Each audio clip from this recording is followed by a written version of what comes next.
we've got 600 domains internally that I just bought from a pork bun sale 6 months ago that we have Google inboxes and Outlook inboxes always warming on those. I attempted to send like 20,000 emails without validating any of them from one Outlook inbox, and I still got tons of responses back. You always have to think about, what does a spammer do and how can you do the opposite of what a spammer does? In this Go to Market podcast episode, Eric Nowoslawski of Growth Engine X shares lead generation strategies for today's challenging landscape. He covers maintaining multiple email infrastructures, humanizing cold emails, and focusing on fundamentals rather than complex campaign structures. This show is brought to you by Leadbird, a lead generation agency specializing in performance-driven, hyper-personalized cold emails that generate demos and drive growth. Go to leadbird.io to learn more. All right, let's get started with today's show. All right, what's going on, Eric? How you doing, man? Hey, what's up, Nick? Nice to be talking today. I know, dude. I haven't caught up with you in a while, so I'm excited to just jump in and ask all these different cold email questions. I know both of us nerd out about this stuff, and even when we were in Vegas, we were just going back and forth and talking about a million things in 10 seconds. I'm excited to have this and spend the whole hour just diving deep into a whole bunch of topics, but let's get in. Obviously, in the last 12 months, I would say in my career so far, doing cold email since 2017, 2018, it's been the hardest for sure. 2 huge spam filter updates, completely tanked deliverability. With the state of cold email right now, what are you seeing working across your clients? Yeah, and it's funny. So I agree. And you and I, we talk about this all the time. So we're definitely seeing the same things. Our philosophy has always been, if we're seeing email deliverability go down, I don't even investigate anything. I don't do Glock apps tests. I don't do any blacklist delisting or trying to get to the bottom of what happened. We just assume that the copywriting needs to be shifted because obviously you're getting too many spam complaints. And then we just set up new domains and new inboxes just immediately. And so what we've just found is that we just need to set up more domains and inboxes faster than we thought we had to in the past, and then diversify the infrastructures as well too. So we set up a lot of Gmail accounts just because we have a lot of different automations with the way that all happens. But then just shout out to a tool both of us have been using and we've been testing, and it's working well enough for the both of us. I feel comfortable shouting it out. Hypertide has been really helpful for this kind of stuff as well too. And then we'll still also use Superwave and things like that. But what I would say is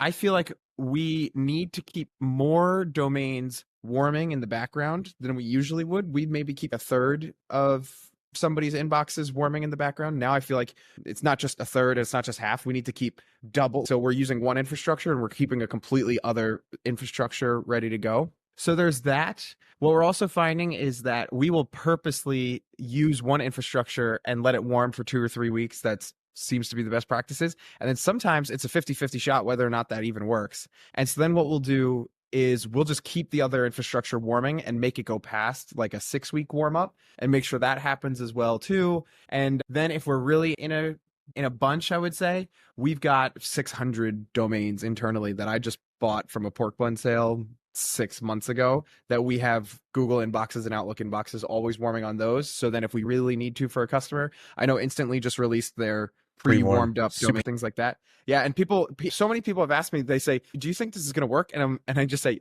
we've been doing it for 6 months now. And so I just know for a fact, actually in Vegas, that was the thing that I told you, that was my big bet. And so I know that it works, and we just know that people don't really care about what domain they're receiving. They care way more about the message as well too. And so we're seeing a lot of that. I feel like there was one other thing I wanted to mention about what's working right now. Oh, I feel like there's a lot of stuff going around about people saying, we should send 20 emails per day per inbox, or, don't do 50 anymore, or whatever it might be. What we're also doing is on Google inboxes in particular. You can't do this with the Hypertide and the Superwave kind of inbox, but with the Google inboxes in particular, we'll start at 30. And as long as everything's going, we found that we can go to 50. I actually just did a test, and I got to make a post about it, but I just did a test where they don't have an email set up, but they've got a list of all these people who've opted into their stuff. And they're like, oh, can you just hit this list for this Oktoberfest that's coming up? And I just thought to myself, my hypothesis is always, when it comes to email deliverability, the thing that matters the most is your bounce rate and how many people mark you as spam. And so then I just took a couple of inboxes, and we had a list of, I think it was 12,000 people to hit. Everyone was opted in. They just weren't going to be receiving an email from the domain that they thought they were opted in on. And so I sent from a couple of Google inboxes, I sent 1,000 emails from a couple of Google inboxes in a day. And because if you read Google Workspace's actual numbers, Yeah. the limits of the workspace accounts are actually 2 per day. So us talking about 30 to 50 is really just trying to get around the spam filter. So no Spintax, no anything. We were sending a link in the email. I sent 1,000 from that inbox, and then we got whatever click-throughs we got for this person's e-commerce brand and like all this other stuff. And then the next day I did a test, and it inboxed on my inbox, and I never sent an email. I never moved it out of spam and all those things. And so I got to write a report on it, but I'm just more and more just knowing that, yeah, the volume is important and all those things, but as long as your campaign's not being marked as spam, you can go crazy still. But if you are getting marked as spam, then it's a lot touchier. So I know I probably gave 5 minutes just about that, but that's generally a lot, like a mishmash of things that we're seeing working right now. No, tons of things to unpack there. So yeah, we're doing very similar setup. We're trying to split out our infra. And I think the one thing I've realized is that when everyone is, specifically in our space, cold emailers, right? I would say a lot of the new guys that are starting out, they're just sending bad offers, which are probably going to get bad engagement. And they probably don't have the funds to afford to do a lot of the personalization, the extra step for verification, like all those basic things that we consider fundamentals. And so whenever they're sending using any kind of infra, like an SMTP, or using some kind of method, or using a superwave or a hypertight or anything like that, that's whenever like that infra, in my opinion, stops to work as well as it used to. It's not saying that it doesn't, but I find like whenever a SMTP of some sort tries to commercialize and get really big, and then they start sending like a significant amount of volume, they start to have a whole bunch of like issues down the road. And yeah, I think right now Hypertight's crushing it for us. And I think like the whole entire platform and app experience is way easier and more pleasant than balancing like a whole team of VA, setting it up and all that. But I'm definitely looking at like backup systems, because I feel like at one point or a certain point, like solutions like that, just because they're commercializing it to the cold email agency space, start to become less effective. Yeah, I get, and you gave a whole slew of different things that you're doing to separate. Is there anything else that you're like, I wish you could do some testing here, or I wish I could set something up here, because I think there's some opportunity here to be able to use their infra for cold emails and get really good results?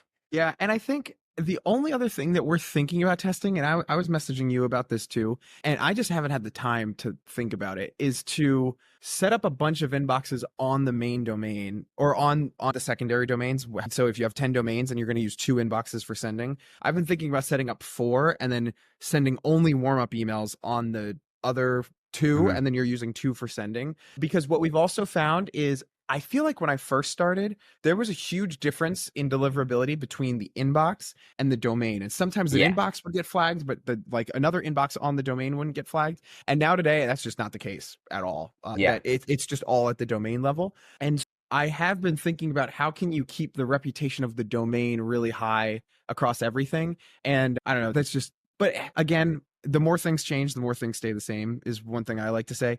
Like I said, I sent 1,000 emails in one day from one Gmail to an opted-in list that I'm assuming basically nobody marked us as spam on, even though it came from a different domain. Everybody, like, we used the same subject line they always use, and we used all the copy they always use, and I inboxed the next day on my inbox. And now, is that a double-blind study that you could take to the bank and was a perfect deliverability test? No, but it at least points the direction that the most important thing is keeping your bounce rate low and not having people mark you as spam. And so then that, whatever infrastructure you're using, and I agree with you 100% on that. So with whatever, on what you were saying with Mailreef and whatever infrastructure you're going to use, as long as you're sending good emails, you're not going to have to worry. And so that, I would say, is the biggest thing. And so even when we were using MailScale and we were testing Mailreef and all these things, all of them worked. We just found that they were just a little touchier than Google and Outlook were, because Google and Outlook don't recognize these IP addresses at all. At least if you're using Outlook and you're spamming people, if you try to inbox in a Google IP, that you at least get the card that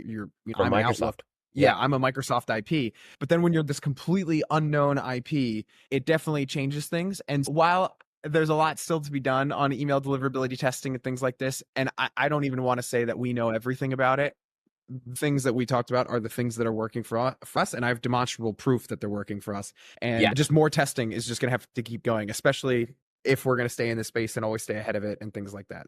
Yeah. And I think that's like the thing about this space. It's like everything is constantly changing, and what happened and what you think is true today is like something that you need to be able to pivot and be quick at pivoting in 6 months. I think like another one of the things that And this is actually something that like I was thinking about across a couple of conversations I've had with different people across the last like couple weeks. One thing I've realized is that affiliate marketers are always ahead of the curve when it comes to growth hacking things, specifically on the cold email side. So there's a lot of affiliate marketers that are like they're selling affiliate offers of other guys, and they have some kind of hidden setup on how they go about emails and like what they do on the email infra side. Because their whole entire goal is let me send this email as many people as I can for as cheap as I possibly can, but still have great deliverability. And they do a ton of like black hat, gray hat stuff, and they get the results. But they're usually ahead of us when it comes to what's that growth hack? What's that thing that is allowing me to take vulnerability in this system to be able to send this amount of emails for this cheap? And I was talking to my friend Martin, and he was like, one of the things that he does is he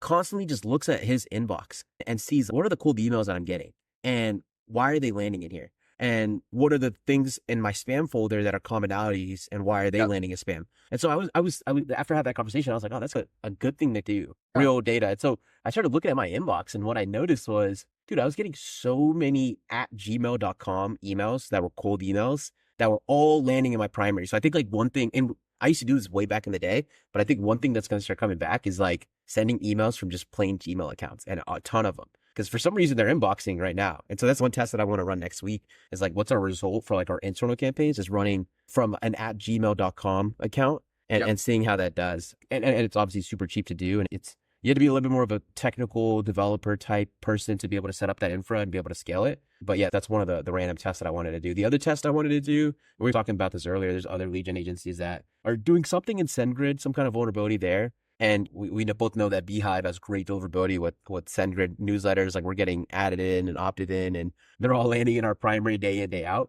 So I think there's like something there that I want to like take a look at and poke around in. But yeah, like right now, our deliverability for everyone that's listening, or like what our infra looks like, we're using Hybridtide. We basically set up 2 orders for each client. So we'll have one that we use in the first month of the campaign, and the one that we set on the side to use in the second month of the campaign. And then we're basically flipping. So we're doing like an A/B flip. And right now, what I'm excited for is with V's inside of Smartly, they already have smart delivery. I forgot what they call it. What do they call it? Smart delivery. Yeah. Smart delivery. And once they have that in the API, like what I would like to do is do like basically like use Hybridtide on one campaign, and you make your campaigns end in 30 days. And as soon as it completes, it runs the smart delivery test and it sees, hey, this domain is still good, or these inboxes are still good. And if it is, just keep it on warm up for another 30 days. The second campaign, that second month, use a second set of Hybridtide inboxes and whatnot.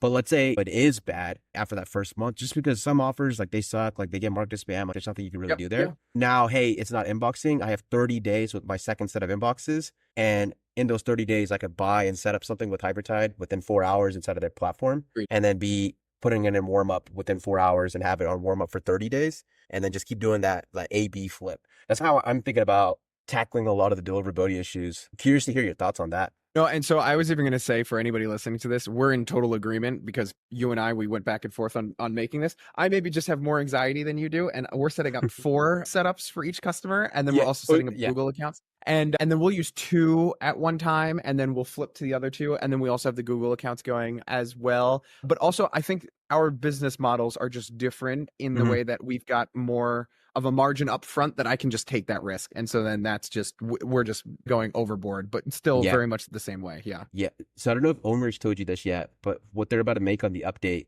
on Hybridtide, because we've been doing a lot of their testing for them. I can just tell he has access to my smart lead account. He can see all our data and stuff.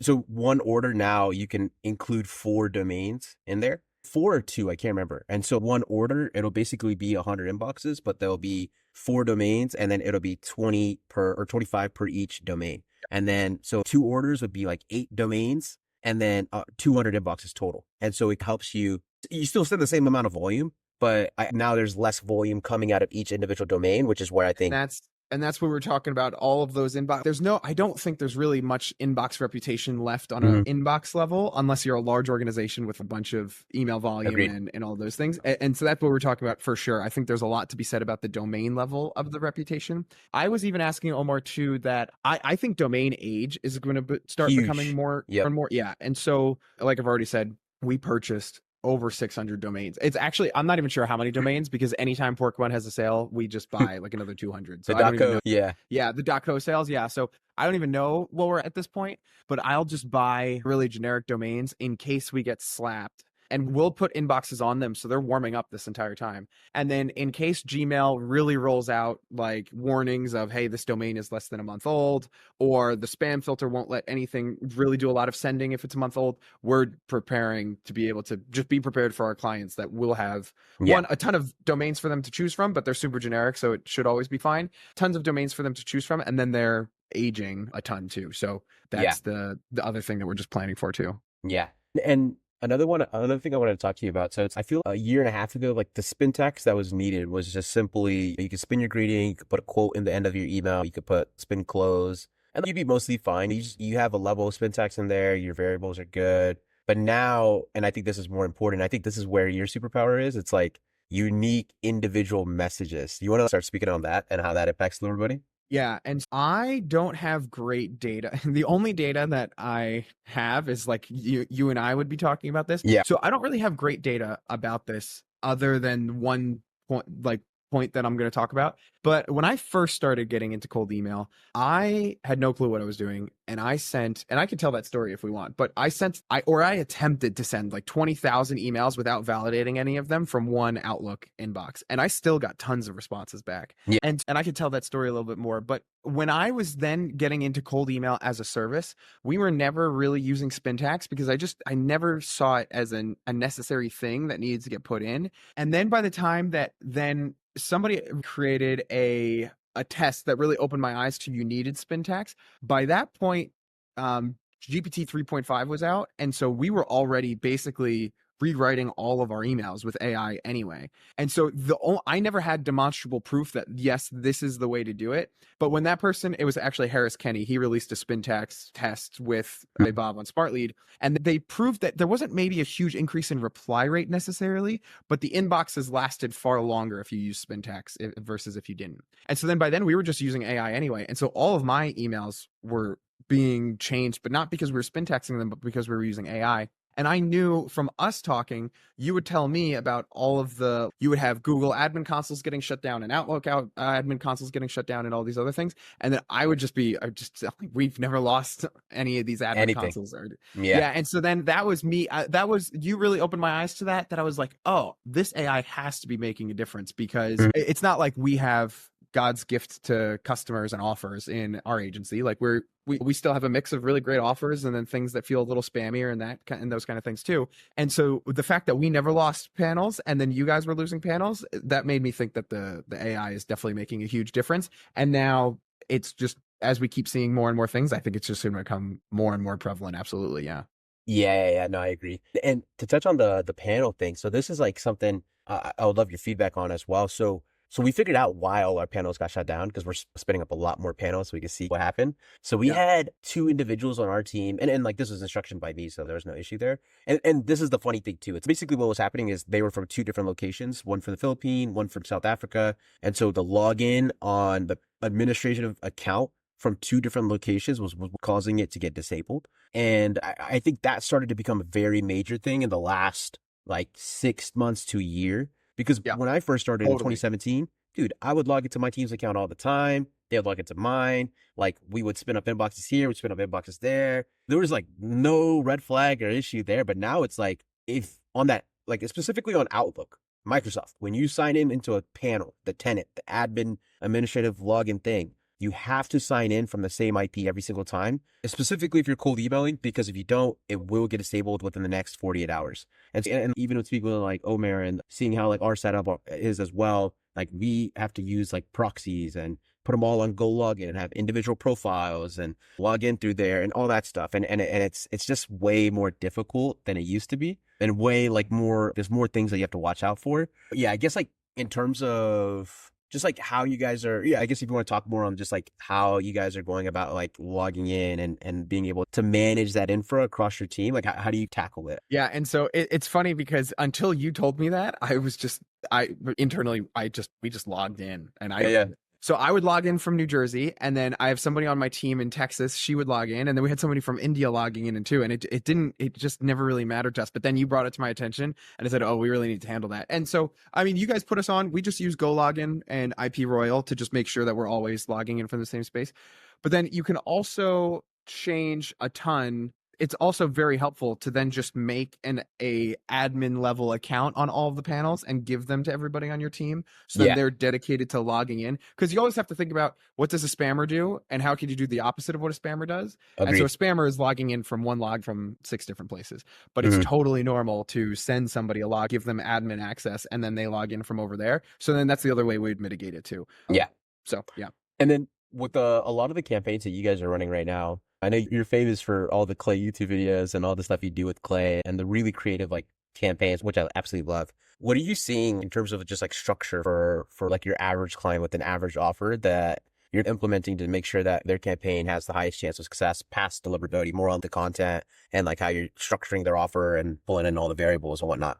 Yeah, and so I would say I do a lot of this kind of thinking nowadays versus the workflow clay table building. Because when I first started my agency, I was obsessed with how could we do the craziest, off the wall, most nuts workflow that we could possibly do for a customer. And then what I started realizing is I would sometimes spend literally 4 hours building these workflows, and then we would launch, and then we wouldn't get any positive responses. And so I really think a lot now about just the messaging. And so in our agency, and for anybody watching this, I guess there's two ways that outbound campaigns aren't going to work. One is you're not getting enough leads, and then two is you're not converting those leads. And if you don't convert those leads, it doesn't really keep me up at night that I got you the leads. That's my job Yeah. to be able to do. But if I don't get you leads, that keeps me up at night. And I think about this a Hmm. lot. And so then you break that down into two more. Then it's, okay, why aren't you getting leads? It's either because the offer that you're working with just isn't meant for cold email. So I would say cybersecurity is just one that we just do not do at all. And I could talk about why I think that's the case. But then two, I think it's you just didn't try hard enough. And so I think a lot right now about how we can create a process in our agency where if we have a customer go through this gauntlet of 15 different campaigns, what are the odds that they're not going to get leads? And I'm trying to make that as close to zero as we possibly can, where hopefully the customer can look at us and they can say, yeah, you guys tried everything. We're just not going to do cold email anymore, versus, hey, you guys didn't try enough. We're going to go hire another agency. I think that's the worst outcome that you could possibly have. And so as far as structure, we have a lot of different structures, but I would say all of them unite around, hey, I noticed something about your company that made me reach out. John Barrows talks about this all the time. He calls it the why you, why now line. So we always start with that. And then we'll have either we'll pitch the offer there, or we'll ask a pain question, or we'll do something in that line to transition between it from what we noticed. And then we'll either ask a question or we'll say something like, not sure if it's fit, but we're helping companies like you do blah, blah, blah, blah, blah. And then in the third line, we're usually sharing an outcome-based case study where we're just saying the reason I think it's important that I reach out is because we just helped somebody create like 150% ROI and whatever it might be, and all of those things. And would it be worth it to chat? Will Allred from Lavender was just posting some stuff that we're in the early days of testing that is also working pretty well too. Is not like everyone is using a light CTA now around, would this be interesting, or should we send some more information, or all these other things. And then he was saying to switch your CTA to something like, am I even barking up the right tree here, or something, to just Yeah. even see if you're even talking to the right person. Those things have been working pretty well. And then I would say the other thing I think about a lot is case studies versus I feel like I talk about a lot of things, and I'm not sure if you could go past the hour. I can, but I don't want to. No, I don't want to keep it on just we're this. going through it all. Yeah, yeah. All right. So then I'll actually go through it all. So one, I have a YouTube video where I go through all of the campaign templates that we just put everybody through, and maybe we can link that somewhere or whatever it might be. Then there's two things that I'm really thinking about outside of the why you, why now line, pain agitation slash sharing offer, and then case study, and then just call to action. One thing I'm thinking about is demand capture versus demand generation. I feel like I first saw this formalized by the client ascension guys, so I just want to, Yeah. yeah, and I'm just just watching his stuff yesterday because I have like I have a whole bunch of his content from Client Ascension from being one of the coaches in there, and I was Yep. reviewing. And it's funny, I asked his permission if I could take some of those demand capture versus demand gen stuff and put it in our internal employee training, because I think it's like you're about to explain it right now, but it's such a fundamental piece to make cold emails work. Exactly. And if you guys don't know what we're talking about here, demand capture versus demand generation, a lot of it, every offer lands on a spectrum of demand capture versus demand generation in some regard. And a lot of it has to do with how commoditized is the offer and how educated is the buyer. And so if you are a bookkeeping service. Every business in the world knows that a bookkeeping service exists. And it's hard to say like, oh, we're so much faster than everybody else. And you say that in an email and there's no real way to prove it. And that definitely lands on the side of demand capture. And so what we try to do is we try to do things that will help generate demand. So we try to make the angle different so that we can generate demand, or we change the list and we just still lean into the demand capture. And so if we're leaning into the demand capture and we're changing the list, for bookkeeping, a perfect example of that is you can reach out to CEOs in the United States with companies less than 20 people and reach out to them about bookkeeping services. Or you could also reach out to CEOs in the United States with less than 20 people who founded their company in less than 2 years ago. They don't have a finance and accounting person on their team right now, and this is the first time they've ever been a founder before. Then it's okay, that's a way smaller list. Don't get me wrong, way smaller list. But those people, you have a lot better things to say to them to say, Yeah. okay, hey, we're Way bigger pay. yeah. We're a bookkeeping service. I saw that you guys were recently founded, and congrats. This is your first time running a business like this. How are you thinking about your finance operation? All that stuff totally can change the message on that side. And so now you're using the list to write that message, and it's still the demand capture offer. Like they have to still need a bookkeeper to be able to engage with that. And then there are some demand capture offers that just work anyway. So we talk about this. This is one of our favorite niches, and we've both made YouTube videos on it. So I feel comfortable talking about it. But so if you're trying to reach out to businesses about selling their business, there is nothing I can do, nothing I can say to generate your demand and make you think, oh, you know what? I woke up this morning and there's no way I was going to sell my business, but this email, I'm now going to change my mind and I'm going to sell my business now. And so then that's just a campaign that, although it's a demand capture campaign, you just get enough shots on goal. You're just going to get people who say yes, because that's just, and sometimes people just want that. And so it's just because an offer is demand captured doesn't mean it's bad. So then on the flip side with demand generation, then we're talking about an offer. A lot of times, like I said, it's less commoditized and they don't precisely know how it happens. They don't know how to do it and all these things. Or you could also lean into your case studies a lot, and you can generate your demand based off of your case studies too. And so there used to be a hack in LinkedIn that we used to do where I could basically guarantee that we could get like over 2,000 people registered for a LinkedIn event. And it was around for 3 months, but I could basically just email people and say, hey, I've cracked a way where we can guarantee that we could get a LinkedIn event with 2,000 registrants of your ICP. And you can run a webinar and you can add them to your email list. Here's a screenshot of proof of me doing it. Would you want to talk about how? Perfectly on the demand generation side of offers, because they didn't know it was possible. It's incredibly interesting of how did you just get all these people to just join this event out of nowhere, and it's not commoditized. Nobody else is doing it, right? And then, but then on the flip side, if then we were to take agency offers and I were to just say, hey, I saw on your website that you are trying to get connected with VPs of finance and whatever it might be. We use AI to write all of this. We can help. I wrote out some outbound ideas for you, and then we use AI to write out 3 outbound ideas. The reason I say this is because we help a lot of companies run their outbound campaigns. I'm going to link my case studies below and show you how long we've been doing this. And then we'll put in our case studies with, we've run outbound campaigns for Instantly. We're the people who run outbound campaigns for Clay.com. We run it for the Pilot.com, for Reddit, like all these other companies. And so then it's, okay, just put that in, and then you'll generate demand that way, because it's, okay, they're super serious. They've got great case studies. I want to work with them, versus all of the other emails that you're going to be getting. Yeah. And so I'd let you add anything on demand capture and demand generation there too.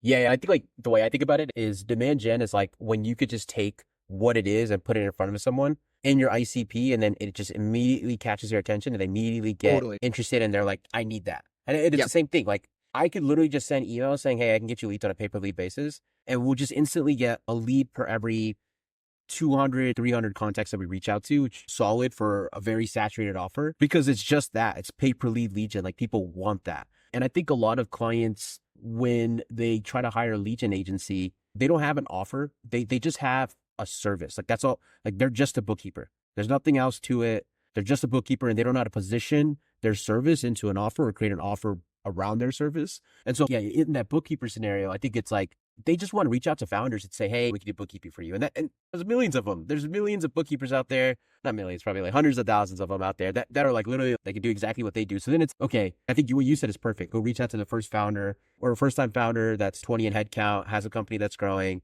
and then basically say, hey, your pain point that's going to happen soon is that you don't have any financial processes in place. and you're probably going to have to overpay on tax or whatever it is. Like you could build a messaging that hits a pain point around that. I Yes. think the other thing too is just like to just do the opposite of what everyone else is pitching. Everyone else is pitching, hey, we just do bookkeeping. Send an email saying, hey, I'd like to do an audit of your finances and give you a valuation on your business. And then So it gets the calls going. It gets people interested because it's not just bookkeeping. It's, oh, like I would love to see how much my business is worth and how much it's valued. And then it's, oh, hey, look, this is how much it's valued on the sales call, right? The bookkeeper can say, hey, this is how much it's valued. But by the way, you're missing a lot because a lot of your stuff isn't categorized correctly. And because of that, people are going to look at your P&L and say, this is sloppy and you have no financial process. And they're not going to give you as much of a valuation as you want. Let me do that for you for $500 a month. Would you be interested? Like I send you a P&L every first of the month. I'll create all your income statements. That's amazing. Great. So I think that's another way to look at it. I think with a lot of like clients,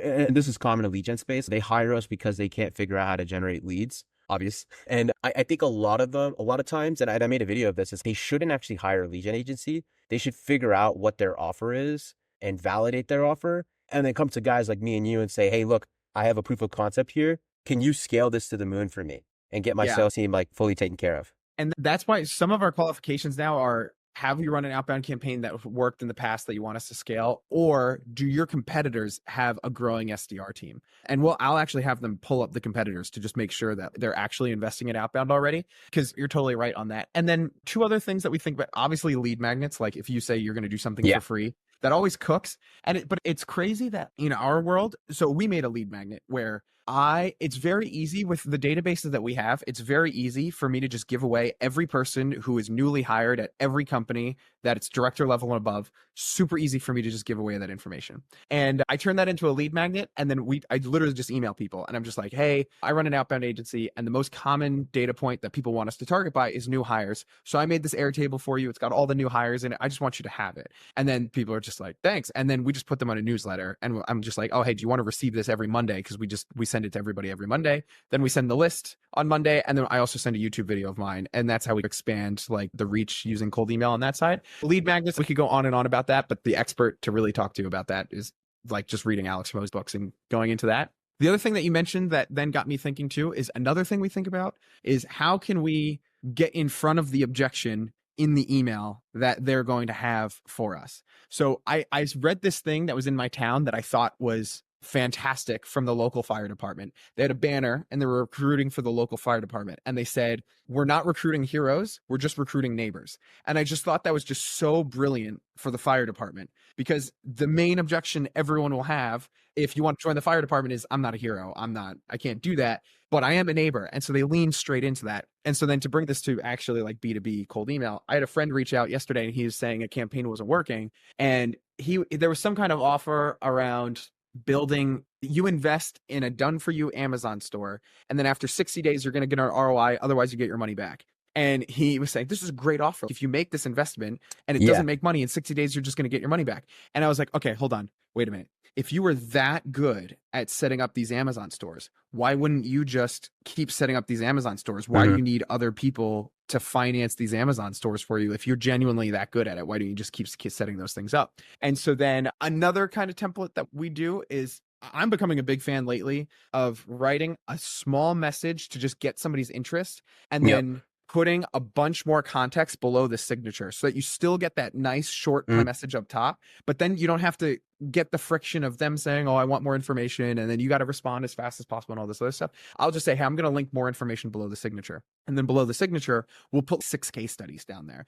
Or I love that. We'll outline. And I told this for somebody I was coaching and he said it 3x their responses. So I feel comfortable talking about it. I haven't done this, but I advise to do this. You could do this with case studies, or then you could also do it with the level of detail you go into your campaigns. So for us, like you could also put in and you could say, hey, this is our process that we would run for you. And then, and you could use AI to help generate a lot of these things, but you could say, first we'd set up these email addresses and both of us, we own like 26,000 inboxes or something like that, give or take on a given time. So we manage 26,000 inboxes. I already know that this is going to work. We have a process where we scrape from Sales Navigator and we use Apollo, and then we enrich with ClearOut and Prospeo and all these other things. And then below the signature, you just go super hard on what your mechanism is and how much different it is because of the level of detail there. And so then that's another way. So we're just thinking about what's going to be the main objection. So the main objection is, one, why wouldn't you just be like, if you are this good at setting up Amazon stores, why don't you just do it yourself? So you got to show case studies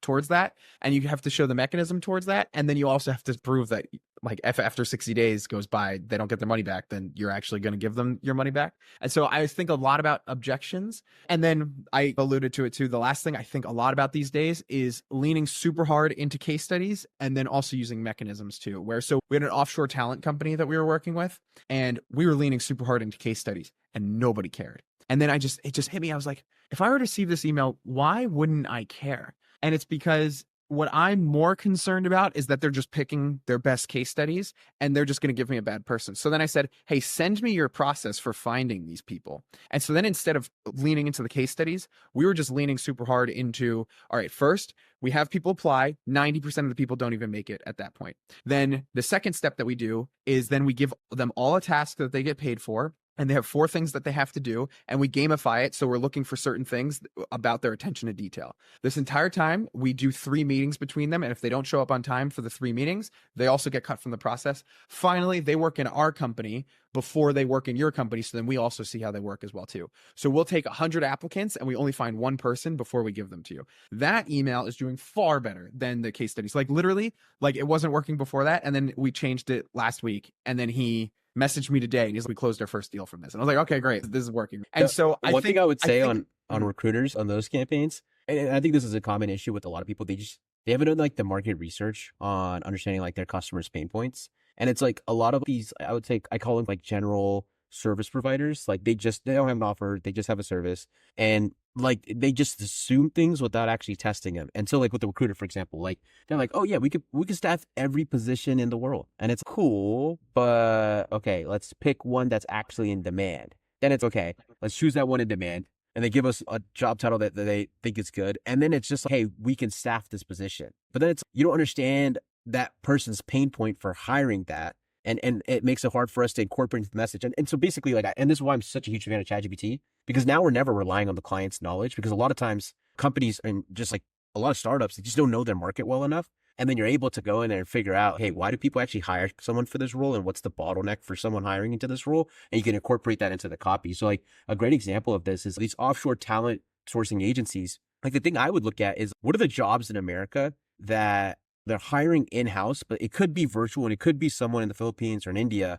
and it would be way cheaper if it was there. But because of like the limitations of the business owner not knowing how to staff from overseas, they hire in America, they hire local, and they're paying $30 an hour. And if you just literally write that into ChatGPT, it'll probably give you like 10 different types of roles. And a lot of them will be like front desk assistants, like a medical assistant when you walk into a doctor's office, like the person at the front desk calling their insurance companies to say, hey, this is the person's information, is there an insurance checkout, whatever it is, right? And it's awesome. Now you know that, let's create an offer around that, and let's build the pain point and the target around that. Let's email these doctors and these practice owners and say, hey, we can replace your front desk assistant for $8 an hour. And guess what? They're HIPAA compliant. They can call your insurance faster, quicker, and you'll save X amount of dollars per year. And now you just took this general recruiter, built a whole offer for them, and now you can scale that via cold emails. Yeah, and even as you're saying that, I'm like, oh yeah, we got to do that better, because you're totally spot on about that. And I even taken notes for myself of going that deep, because you're totally right.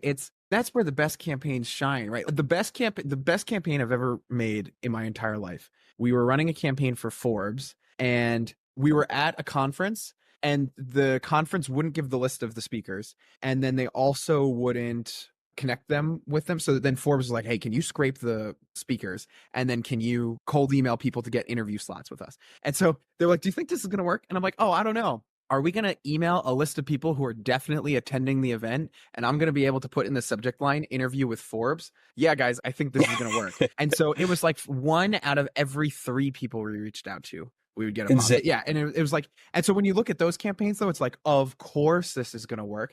And then when I post about that, sometimes people say, yeah, but come on, we don't have the brand like Forbes, and we don't have this, and we don't have that. And I always remind them, you got to look at all the other factors around it.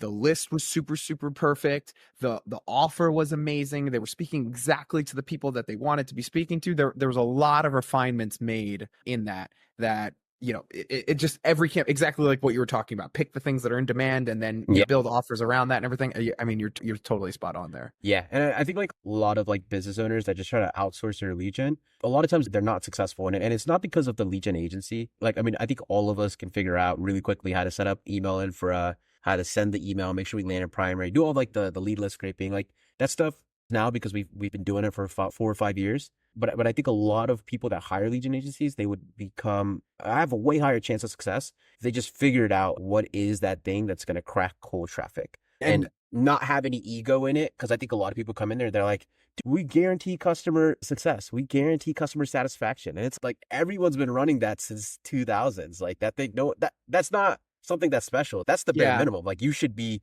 customer satisfaction guaranteed regardless. So it's not special. And I think a lot of people just miss out on that. And they're like, no, I don't want to adjust this offer. It's going to make us look bad. And it's, I know. dude, you need this to grow. And if somebody has already if somebody comes to us and they say, yeah, we've worked with 2 lead gen agencies before and it hasn't worked, I always tell them, I'm like, hey, go to Instantly, use their done for you email setup, pull a list from Apollo, use export list, and just do it yourself. Because you're gonna, and in my sales calls, I can show you recordings of this. I always tell people, I'm like, hey, there's 3 things you can do. You can hire us, but we're really expensive, and I just need you to know that. And we have a process, and we can talk about that process.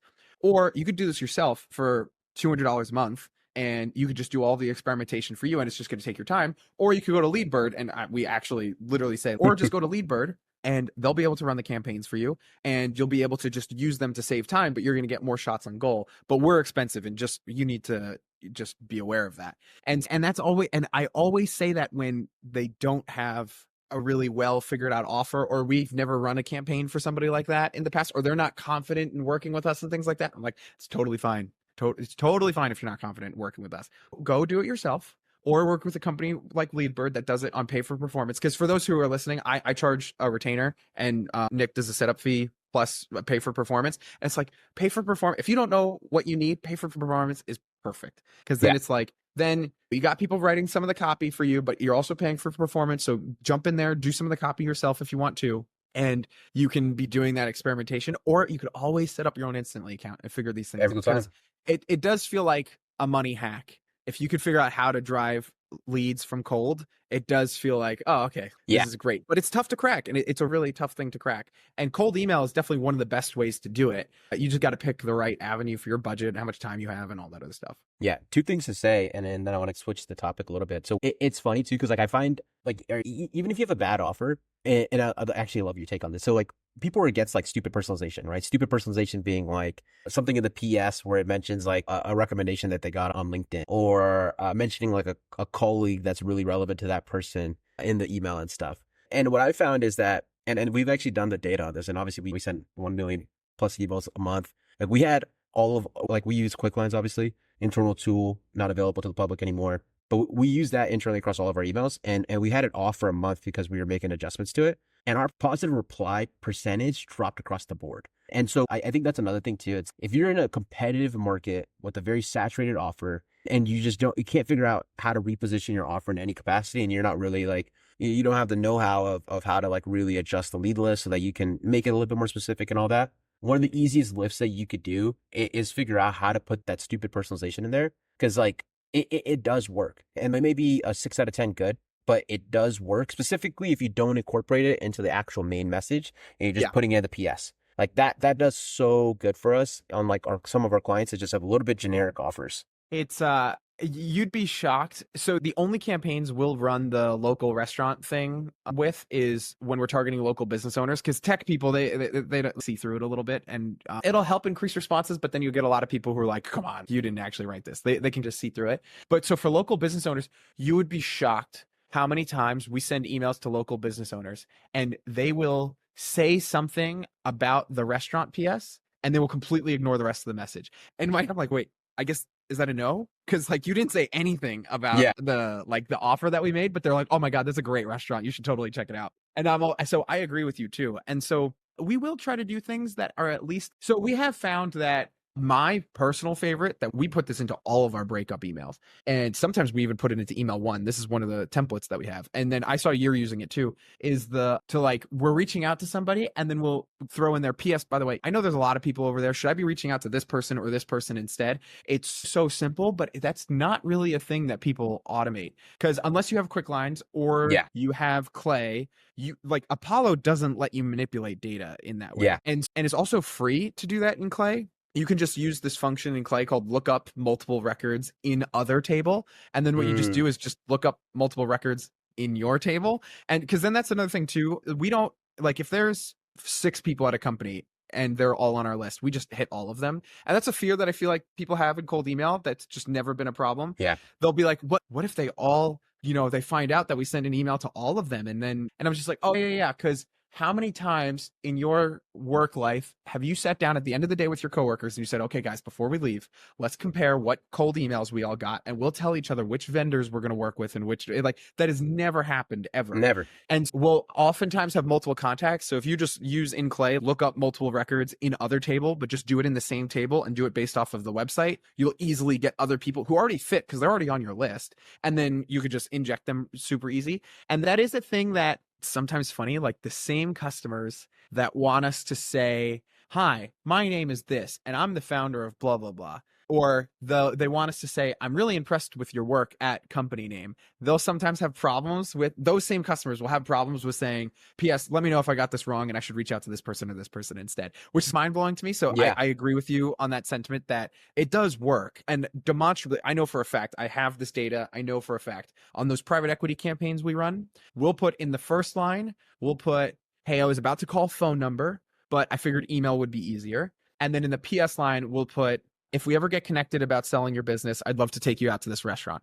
And then we like name the restaurant and everything. Then we tried running that without those lines, and we got 4 times more responses with those simple personalizations. With 4.0 Mini now, because people are like, are you scraping Yelp for that? I'm like, no. 4.0 Mini knows the top restaurant in every location. Yeah, it already knows. So just ask it. So for scraping the phone number, which is essentially free, and then for 4.0 Mini, which is 0.0000007 cents to generate that, you can 4x your response rates. And sometimes it takes little tweaks like that. And then sometimes I have stories of us going completely overboard and getting 0. There's a YouTube video I made that, and I'm just going to finish this. I know you wanted to talk about another topic, but there's a YouTube video I made where we were taking products from the website, and then we were finding the average order value, and we would name the product. So we would say, hey, I noticed your average order value seems like it's somewhere around this. And if somebody bought these 3 products, considering your similar web traffic, I think that we can help you grow revenue by XYZ,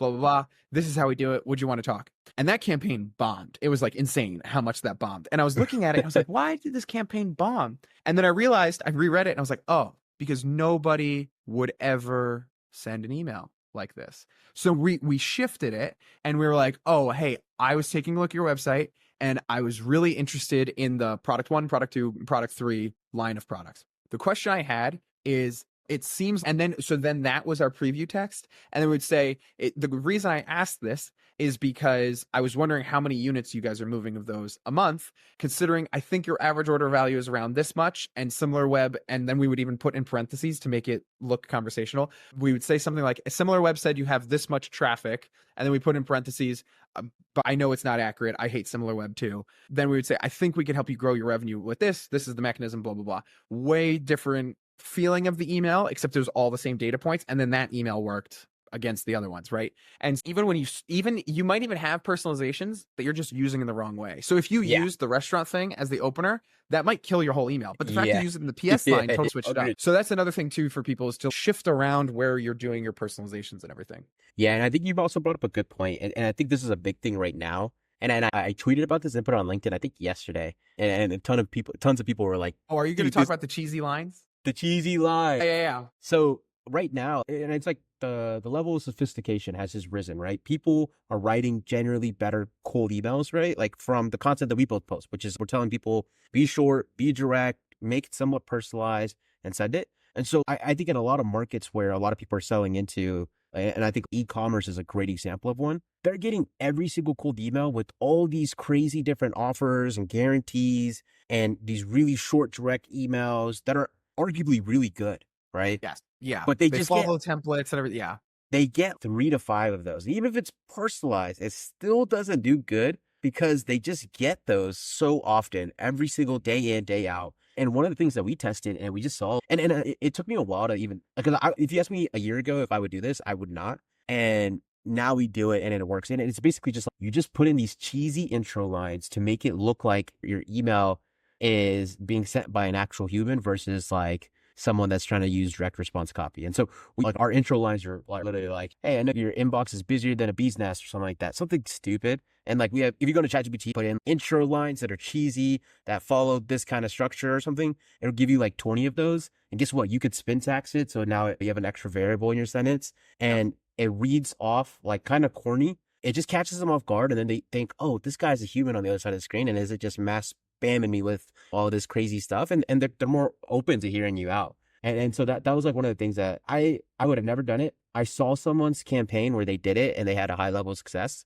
And then I was like, oh, this is genius. And I get why this works. And we replicate Yeah, it. because I think another thing too is to just try to make people smile. Well, and another thing, because I've never even tried to pass, because I'm not even sure what clients would say, yeah, or to do that. But because sometimes we get so much pushback on things we already proposed. But Yeah. we're sending a campaign that I can already agree with this. We're sending a campaign right now where we're saying, we're basically asking who should I speak to on the team to talk about 2025 planning. And then we're putting in the PS, as I'm writing this, isn't it crazy that I'm talking about 2025 already? I still think 2015 was 3 years ago. And people are like positively responding and commenting on that PS line. And so I definitely agree with that. And then another thing that I like to do is in one of our templates, I call it the meme template, where we'll send a meme and I'll basically make the preview text. So it's like the subject line is meme for you. And then the preview text, I try to make it so that it's something like, does this meme encapsulate what it's like working on your team? Or does this meme encapsulate your CRM process? Or does this meme encapsulate your ads process? Or like whatever it might be. So in the preview text, we're showing them that there's going to be a meme in the email. And if it were me, I'd want to see what the meme was. And so then we just send the meme. And my favorite meme to send at this point is if you just go to a meme generator and you just type in Suez Canal, it's the one where the bulldozer is trying to dig out the big, gigantic ship in the Suez Canal. Yeah. And then we'll just put like, your CRM process, and then the bulldozer is your team's bandwidth to basically show that your team doesn't have time to do the thing. And then we just get into the offer after that. I think it just has something to do with making people smile. I think it's what works about it. Yeah. And when I was doing a pod with Andy Mewburn, I think is his last name, from Austin, runs Distribute. Shout out Andy. He calls it the humanization of cold emails. And it's like, what can you say in this cold email to just make it seem so human and not try to be that sales guy, that marketer, like just human.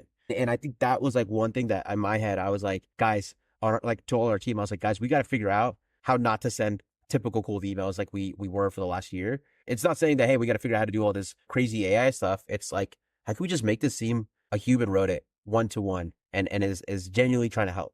And actually from Andy, we learned he wanted to send emails, and in his second email, he wanted to say PS. No, he like put his signature and PS, if this isn't relevant to you, feel free to tell me to pound sand. And I was like, okay, man, beautiful. The amount of people who were like, oh, that's so funny, I won't tell you to pound sand. And I was like, oh, wow, that really worked. And then we'll suggest that for customers, and people are like, this is really weird. We really don't want to send it. I'm like, please just try it. I'm just telling you. My favorite thing to do to get a client to buy in is we just tell them, hey, let's split test it. And now it's so easy to split test inside of Smartly, just A/B, optimize, whatever, right? And then we're just like, hey, give us your copy. We'll split test it. Or we'll run a copy where we don't have that and we'll split test it. Maybe you're right. Maybe I'm wrong. But allow us to split test it. And they always will be like, okay, fine. I'll give you guys a shot. Yeah, I agree. I totally agree with that. And I think that's the right way to go about it. So flip of subjects and flip a topic. And this is something that I struggle with a lot. So obviously both of us running lead gen agencies, we see so many different businesses and so many different offers and how the market receives it and everything of that sort. Have you, like outside your lead gen agency, have you considered any other like businesses that you want to run or offers that you want to run? Yeah. As a rule, I force myself to stay focused. Like I just don't even entertain anything. But I do tell my wife all the time that if we were to start if cold email were to be illegal tomorrow and everything got shut down, my next company, the fulfillment is just going to be like straight up, like I'm just going to take out garbage or something. Like, because what keeps me up at night is even though we might have done everything we said we were going to do for the customer, they still don't get leads and they're Yeah. still not happy, and that really it keeps me up at night. And so I had a couple of ideas because we get a lot of inbound of people who just want us to build clay tables for them. So Mhm. there is a world where we could just pivot and we could just become a clay table agency. I've thought about running LinkedIn ads as well, because you could use a lot of the Yeah. same skills you use for cold email to just run in LinkedIn ads. And then the other thing too is I would focus more on current customers of people instead of, so there's some people who have 20,000 customers and they need to know that their customer success team should reach out to somebody. Can you hear my dog in the background, by the way? It's super polite. You She'll said be it. out pretty I thought soon. it was your chair. Yeah, and not she. So they'll have 20,000 customers and they need to know, okay, this customer is time to reach out to them because they're hiring an SDR and this is a perfect time for us to expand into the account. And so I've also thought about doing something like that and just getting out a cold email, but I don't even evaluate any other ideas because I'm just like super focused on just Yeah. this is what we're going to do and here's how we're going to do it. But those things are small pivots. I could keep my current team and we could just go to zero and then I could just rebuild that and it would be total 100. fine. But if I were to do a full pivot and just completely get away from it, I would open up kids gymnastics gyms. That was the first job I had in high school. So Uh-huh. crazy. Not in Oh, high good. school, college. It was the first job I had. And dude, they're just money printers. If you could just figure out how to get people into the gym, you have to pay one coach who gets paid $20 an hour. All the kids are paying like $30 per class. You could do 8 kids per class. It takes a lot of investment for the equipment, but yeah, I would probably do a gymnastics gym. How would you tackle going to market with that? Facebook ads. It was actually one of my first like marketing experiences. If you literally just put up a Facebook ad of just, hey, mothers of Paramus, New Jersey, gymnastics classes after school, register now. Like that, you get leads. Like that's the only thing you have to do. It's because local business marketing is in some ways easier than nationwide like SaaS marketing, and in some ways harder. So in one way, you only have a certain amount of people you can market to. But in the other way, like you're right there and they need a gymnastics gym and that kind of thing. So yeah, like literally one of my first marketing experiences was I just did that. And the owner of the gym was like, wow, people are actually messaging us. And I was like, yeah, Yeah. it's crazy. Yeah. No, it's interesting to hear. I think like whenever I think of another business to start, and you know, obviously I've started a lot during Rebirth and shut down some and everything of that sort. I think there's, and I would love your take on this. Recently, we just hired a BDR. We've been building out our BDR program internally just to set more appointments for our sales team. I see And you talking about that on Twitter. Yeah. yeah, and it's actually one of those things where I'm like, wow, this is something that could work so well. And I think the landscape is shifting in some degree because, so if you think about the issue with BDR teams and just like call centers in general and starting it and making it successful, it's like you have a high overhead because you have to have the entire space. Then it's like the person, so it's very people heavy, the equipment for them. And then past that, data was way more expensive, like actual phone number data was expensive. And then the technology wasn't there to run like really good like power dialers and be able to have that to be cheap and affordable and all that. And now I think about it and I'm like, dude, all of those things are no longer relevant in today's time. Phone number data, super cheap to get, find email, lead magic, either one.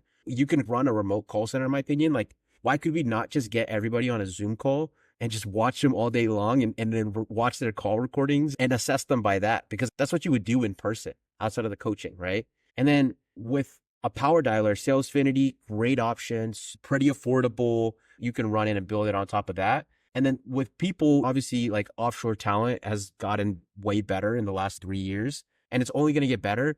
And like English is obviously like the language that everyone's consistently getting better at. Like you're going to be able to find more English speaking natural talent in India, Philippines, South Africa, South America, more and more as time goes on. And so I was thinking about it and I was like, I feel like a remote call center is a super good offer. And this is actually a really cool feature that Salesfinity just dropped. So basically what they do, and then do you know Robbie from, I think his company's called Scale with Sales?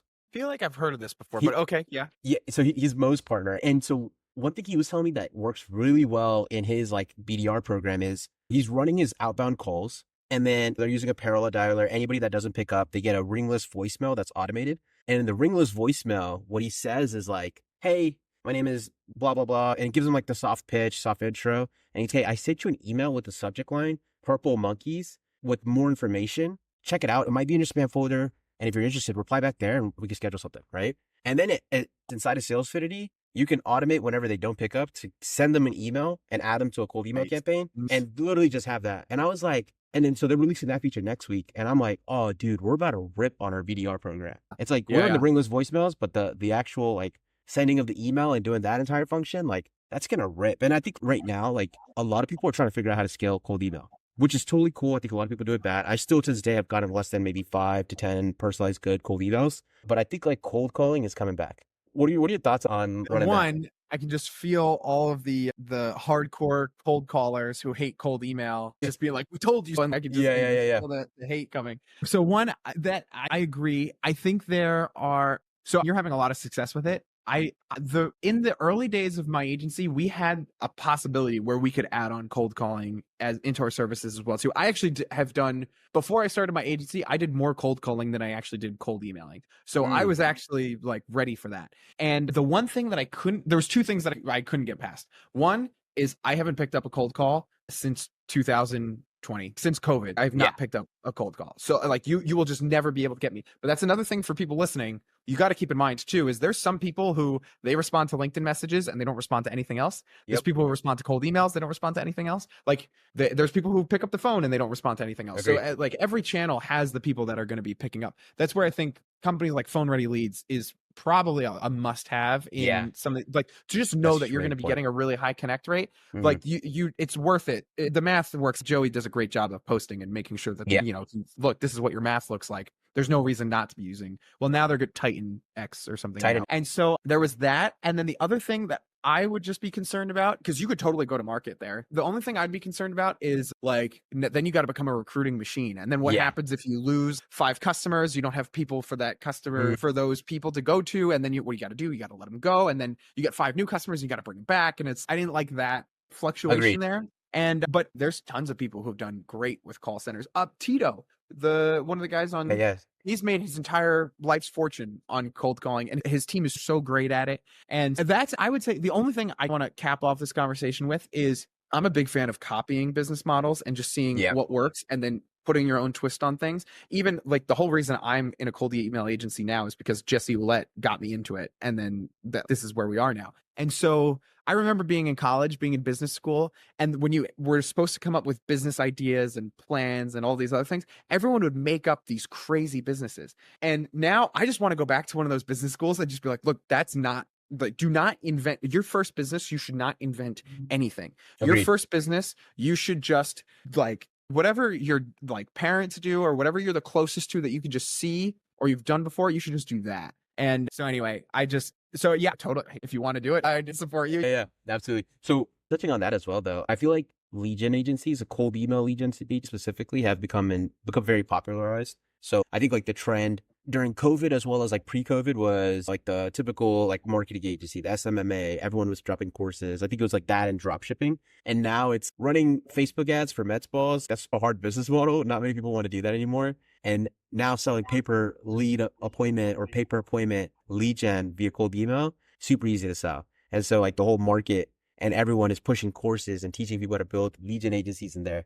What are your thoughts on that? Just like how popular it's gotten and what it's done to the space. Yeah, it's definitely a factor of instantly breaking the internet Agreed. with their offer. And because data is going to zero too. Because when you think about it, so when I buy an email address with credits on Apollo and you buy it, there's no marginal cost for them to resell all those credits. And Jeff Bezos says, your margin is my opportunity, right? And so I can see a day when somebody is going to do an instantly version of the data market and they're going to drop phenomenally good data for free and totally screw up the market in some ways. And so all of this definitely had to do with instantly making it much easier to do and much cheaper. Because QuickMail, before that, we were using QuickMail and it was like $30 per account you wanted to have in there. Scaling was really tough. And so instantly definitely broke the market on this. I guess what I would say is I would be lying to my former self if I said it was a bad thing, because I think that running a lead gen agency, if you have the skills to do it, and as long as you're transparent with people and you're doing the right thing by people and you're always trying to do good, I think there's an infinite market for people and you can constantly, I don't think there's going to be such thing as too many lead gen agencies. Okay. There might be something to be said about with all these lead gen agencies, we've created our own problem where now Google spam filters are updating because Instantly has come out and because Smart Lead has come out and all these other things. That's probably true. And that is just what comes with it. As far as for people who want to start their own lead gen agency, if you want to make $10,000 or $20,000 a month, I don't know a better business model to Agreed. get in, as long as you have the skills to be able to do so. I'm definitely not going to sit here and say it's a bad thing, because Agreed. I'm sitting in a house that I bought with cold email, but it's definitely something you just got to be aware of. We just know there's a lot of competition, and you just got to take necessary steps to differentiate yourself from people, and also to just not bash other agencies. Like when people say like this agency was so bad, I'm always like, all right, hold on. They were trying as hard as they could. Most likely, it's not like they were, unless they were truly scammers, they were probably trying as hard as they could. What really happened? And then we like dig into it from there. So yeah, a net, probably a good thing. We'll see in 5 years what it does to spam filters and all that. But yeah. No, yeah, I'm in the same boat. I think one thing it's done is made me level up because the space is growing so fast. It's like That's you true, have to for figure sure. out how to get better. I think for a lot of people in the space, like they think of it, and it's like the classic thing, right? Like whenever I really started seeing all these internet businesses and I tried my way, it was like, hey, I want to just figure out how to make quick money, right? And like a lot of those people that are in the space and they think this as like a simple cash cow and they can make some money right now and be good. It hardly ever happens.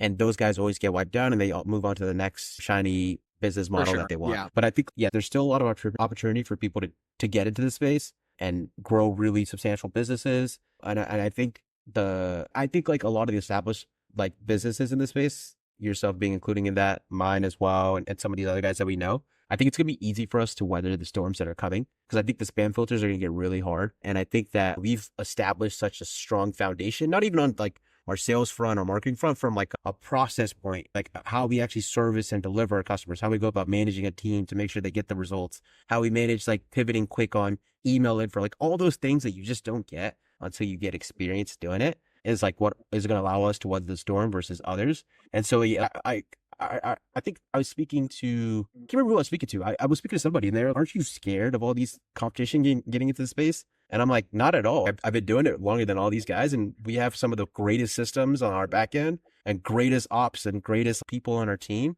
And not only that, we have the funds because we've been building this little treasure chest to be able to not be profitable for 8 months or not make a single dollar for 8 months and still be around. Not many businesses can do that. And so it's just like all those type of things that it makes me like, I'm not really scared. I'm not really worried, as long as I'm in the steering the ship and I'm able to figure out all these things to make sure our clients get results. I don't think we'll ever be in a bad spot, God willing. And that's what makes me happy, though. I'm excited for all these guys to get in the space, because it's a hard business, and any business is hard, but it really does make us have to level up, because it's like you have to learn that next thing and you have to always stay on top of the next thing. Otherwise, you could get crushed. And it helps sharpen that like competitive edge of ours. That's what I like about it a lot. Yep, totally agreed. Awesome. We'll end with this. I actually want to do two, because I know I sent you a huge list of topics and we're probably running out of time.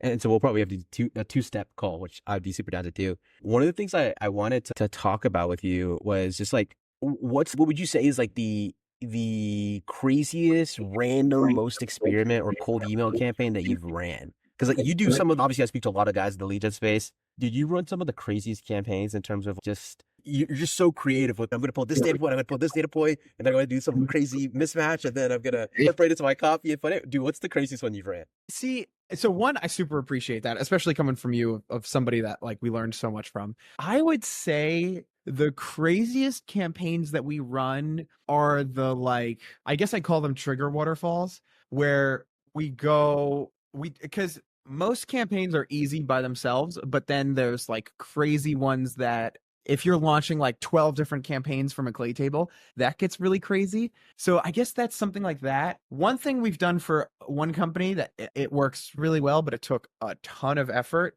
was scraping the Facebook ad library for the current ad that somebody was running. And then we were screenshotting it and sending it to them in there. That was just crazy from a technical perspective, just from all the proxies and everything, but it's not that creative. It's literally, we just took the email and we just pushed it. Man, I'm trying to think of anything. I guess one of the craziest things that we've worked on as well is for my own outbound, which, I mean, we're very fortunate that we don't really have to run outbound. I don't know if I should say fortunate, because I've been posting every day on LinkedIn for 5 years. So it also just came from this. Pause up, yeah. Yeah. It's what I figured out how to do was to send a cold email where I would basically be offering people lists of like free lead list of 5,000 people, and we use Clay to look at who they would be targeting and who they would want to be selling to. And then I use Clayagent to go out and find people in their ICP that fit. And then in the email, I would say, hey, I was doing research and I saw you want to connect with like CEOs, founders, and leaders of companies. And I saw that the companies you want to target are banks or whatever it might be. I found 3 leads for you already. And then we would send the person's name, the title, the LinkedIn profile, their work email address, and their mobile phone number in the email. And we'd send 3 of them. And we'd say, these are 3 leads I've already pulled for you. If you have any edits for these or these look good, let me know and I'll pull 5,000 of them for free. That was another campaign that like took forever to set up, but that worked really well for us. It's hilarious. I remember, I think I got that cold or you told me about it. I can't remember which. What? Yeah. And I was like, dude, there's no way in how I'm going to figure out how to do all this on my own unless I pull in my CTO. So I was like, I'm just going to send people an email saying, hey, we do leads on a pay-per-lead basis. You want me to build you a lead list of 5,000 plus people? It worked, but it was, we totally ripped that from you. No, and so one, love the shout out. I'm glad it worked for you. But that's the other thing that we've learned too is like I used to do crazy things. And that's why it's even hard for me to think of right now because we used to do crazy things and we still do crazy things right now. Like we're even like we have Feedly.ai right now set up to find like clinical trial announcements and then we only email them with the clinical trial and we're sending the screenshot of the news story and everything. Mm-hmm. It's way easier to send screenshots of TechCrunch than it is other things. And so anyway, still do crazy things, but I guess what I'm getting so much more focused on is returning back to the basics because I can't tell you how many times I would spend 6 hours setting up a campaign and then the messaging wasn't right and it just didn't even matter. And so what we even tell our customers now too is let's find the messaging that works. And then when you want to go crazy, we can go crazy, but let's find that messaging first. And so like that company we're doing the clinical trial thing for, they came to us and they said, all right, you win. Our SDRs aren't going to send emails anymore because you've gotten so many more responses than we have. They're just going to do cold calling. We want to take it a step further. And then we're like, okay, perfect. Let's talk about how it can go crazy. But so, and that's a perfect example of I went nuts doing that. But the most important part of the message was just the 5,000 free leads. And I didn't think that was going to work because I get messages of like 5,000 free leads and I just never respond to them. And I guess I was doing my own biased thinking where I don't need 5,000 free leads. I have all the leads already. And that's just another perfect example of how sometimes we take it too far. And I'll admit that. So you don't even have to take it that complicated. Yeah. And I think that's a really good point though. It's going back to the fundamentals and figuring out how you can execute that at a high level. And that's one of the things that like, I feel like at Leadbird, we've done a really good job of. It's, I think to me, fundamentals, right? A simple one that I hardly see any lead gen agencies do, as well as just like people that are sending cold emails. It's like cleaning the company name, not saying Leadbird LLC or Growth Engine X LLC, just saying Leadbird, or making the title normal. Instead of saying chief executive officer, saying CEO. No one's going to email someone and say, hey, I saw they're the chief executive officer at X. They're just going to say, so it's like simple things like that. We've made it to where it's like easy. Like we built an entire API for it to where we could run our list through it automatically when we scrape it to be able to do that stuff. And it's past that. It's what's a stupid personalization that we could do. Always grab the reference of the colleague, grab the quick lines, just like all those things, like the fundamentals that we can scale. We make sure we do that super hard on every client because I think even if they have a half-baked offer, if you could do that and you could just send enough volume or decent amount of volume, you'll get responses, you'll get positive replies, and you'll get them leads. And then it's once you validate that message, 100% agreed. It's now let's go make it all crazy. Yeah. And so, and another one I'll give you too, that maybe you guys can start using this as well, is we also find it works really well. Because I always tell people the AI that you use in your campaigns should be so specific to your campaigns that if you were to give it to anybody else, the only people who would find it valuable is your competitors. And this is the one like AI thing that is not the case. One of the best performing AI campaigns that we'll run for people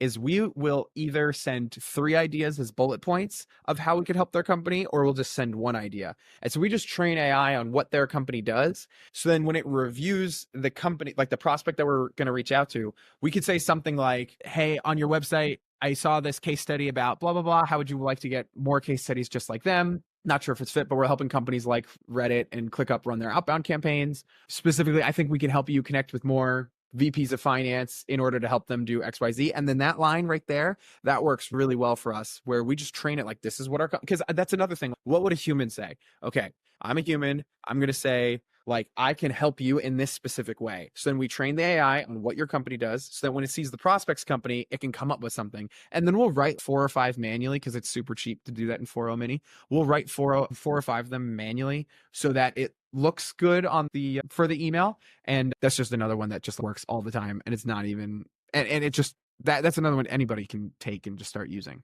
Yeah, no, definitely. Cool, dude. This was great. We just spoke for an hour and 30. We're such nerds. We just spoke about cold emails for an Yeah, hour and and 30. I could even keep going. Like, yeah, we Dude, can. I could too. But I want to make this two parts so people actually watch it all the way through. Yeah, let's do it. If you guys found value in this, go spam Eric's LinkedIn. Say that you enjoyed this, and then he'll reach out to me and we'll schedule the part 2. Because I sent him a list of things I wanted to speak about. I think we spoke about 3 out of the 12 on here. Yeah, So I there's know. Still, Yeah, still so much to talk about. Yeah, and when you sent me that list, I was like, dude, this is maybe the best list that anybody has sent me. And then he was like, yeah, I really want to nerd out about this. So I was like, all right, man, let's rip. So we'll yeah, definitely we'll definitely have to do a part 2. But before we leave, is there anything you want to plug or anything that you want to just say as like a final note? I would want to plug that Export List built by Nick is a really great product. Sick. And if you're looking for pay-per-lead leads, go to Leadbird. And then if you want us to run your campaigns for you as well, you could try. But Nick is the operational king on this. There's nothing really for me to plug, man. I've learned so much from you. It's just great that we can connect at this level now. And I can't wait to do another part 2. Appreciate that. I wanted you to shout yourself out, but I know. Hey, appreciate the love. Dude, thank you so much. Hope you have a great weekend. And yeah, we'll get part 2 going. Absolutely.